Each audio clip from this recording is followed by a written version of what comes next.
porque zebraça é aquela que é considerada a maior façanha dos americanos no futebol. Muita gente acha também que foi a maior zebra da história das Copas do Mundo. Nos idos de 1950, Glenda Kozlowski, aqui no Brasil, os Estados Unidos venceram a Inglaterra por 1-0. Era um time amador contra os inventores do futebol, né? O repórter Bruno Cortes encontrou o único sobrevivente daquela equipe. Essa é a única voz restante de 11 heróis improváveis. Nós só queríamos não envergonhar a nós mesmos ou o futebol dos Estados Unidos. Walter Barr, 89 anos, prova viva de uma zebra histórica no futebol, considerada a maior de todas em Copas do Mundo. Sabíamos que íamos jogar com um time que era considerado o melhor do mundo, que era favorito para encontrar o Brasil na final. Não foi bem isso que aconteceu.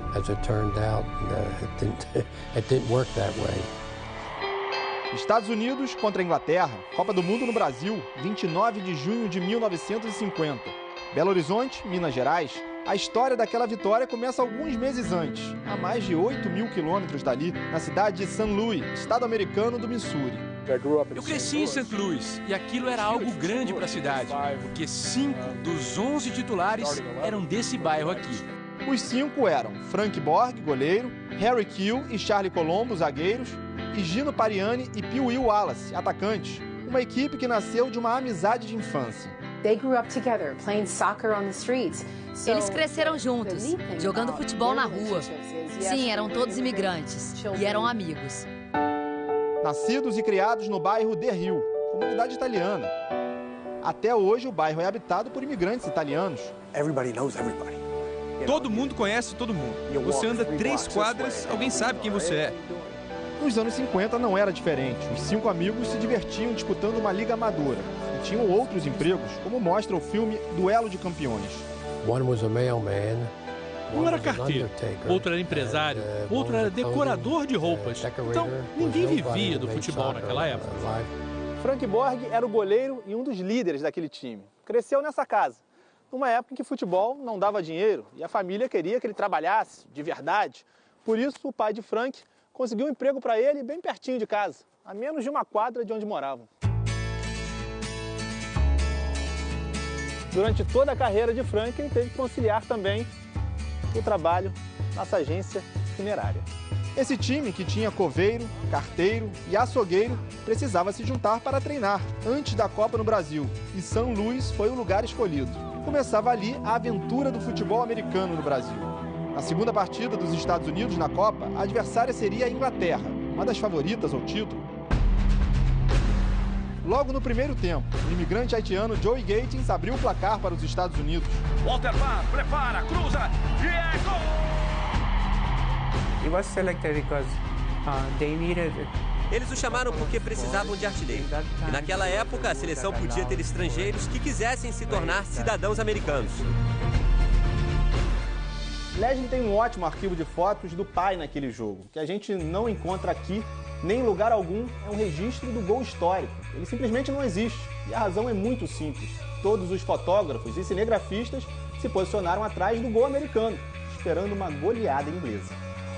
Por isso mesmo, o gol ganhou várias versões.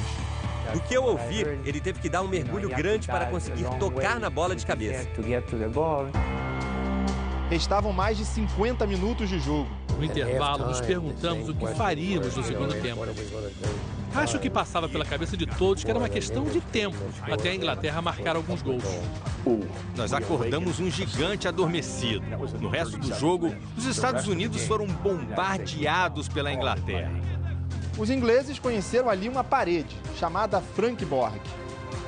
O goleiro e toda a defesa americana conseguiram segurar o resultado, e o que parecia impossível aconteceu. A torcida mineira, que escolheu o time americano para apoiar, invadiu o campo. Queria festa. Nem os americanos pareciam entender o que acontecia. Ele ficou preocupado quando os torcedores correram para cima dele depois do jogo.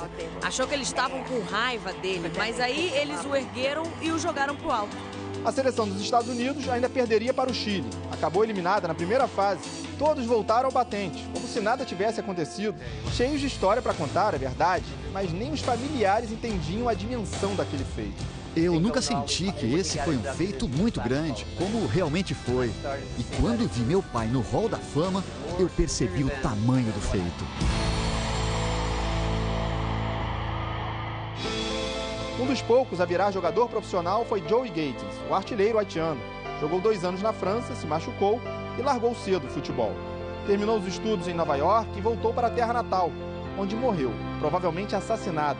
A família de Joey fazia oposição ao presidente haitiano, o ditador François Duvalier. Quase todos os parentes fugiram com medo de represálias. Joey ficou. Acabou capturado pela polícia do governo e nunca mais apareceu. Pelos jornais e pelo governo americano, possivelmente ele foi morto na mesma noite em que foi capturado. Morreu um dos heróis, mas os feitos de Joey Gates e de seus companheiros ficaram bem guardados. Nós somos os guardiões das memórias deles. Jim Licker é o presidente do Hall da Fama de St. Louis. Pesquisa e recolhe tudo o que pode sobre a vitória histórica. Esse é o meu trabalho, manter a chama da história do futebol de St. Louis acesa.